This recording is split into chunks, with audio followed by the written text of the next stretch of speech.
Ne savez-vous pas que vous êtes le temple de Dieu et que l'Esprit de Dieu habite en vous? 1 Corinthiens 3,16.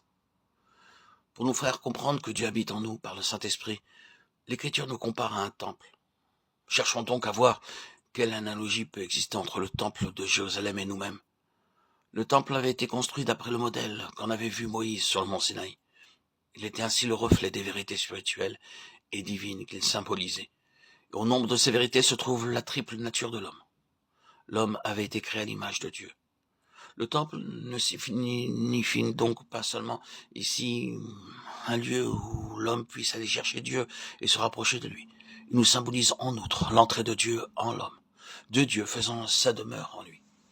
La division du temple en trois parties nous est bien connue. Le parvis extérieur, visible à tous, dans lequel tout Israélite pouvait entrer, où se faisait une partie du service de Dieu.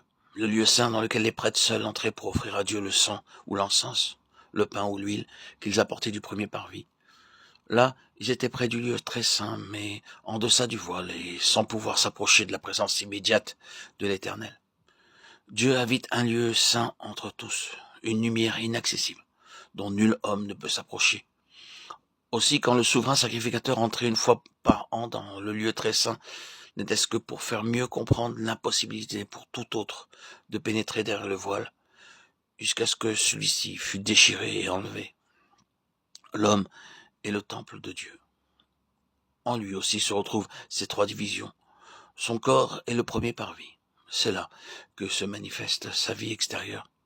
C'est là que toute sa conduite doit être réglée par la loi de Dieu, et que son service consiste à recourir aux moyens extérieurs propres à rapprocher de Dieu. En outre, l'homme a une âme qui vit d'une vie intérieure, qui possède intelligence, sentiment et volonté. Pour l'homme régénéré, l'âme est le lieu saint où les pensées, les affections et les désirs vont et viennent, comme jadis les prêtres du sanctuaire, lorsqu'ils faisaient devant Dieu le service requis. Enfin vient derrière le voile le sanctuaire intime, caché à tout regard, à toute lumière terrestre. Le secret du Très-Haut, où Dieu habite et où l'homme ne peut pénétrer jusqu'à ce que le voile soit déchiré par l'ordre même de Dieu. L'homme possède non seulement un corps et une âme, il a encore un esprit. Au-delà du domaine de l'âme existe en lui une nature spirituelle qui le relie à Dieu.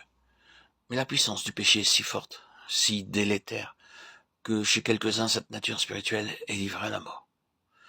Ces hommes-là sont sensuels, dépourvus de l'esprit. Chez d'autres, elles se trouvent à l'état dormant, susceptibles d'être éveillées par le Saint-Esprit.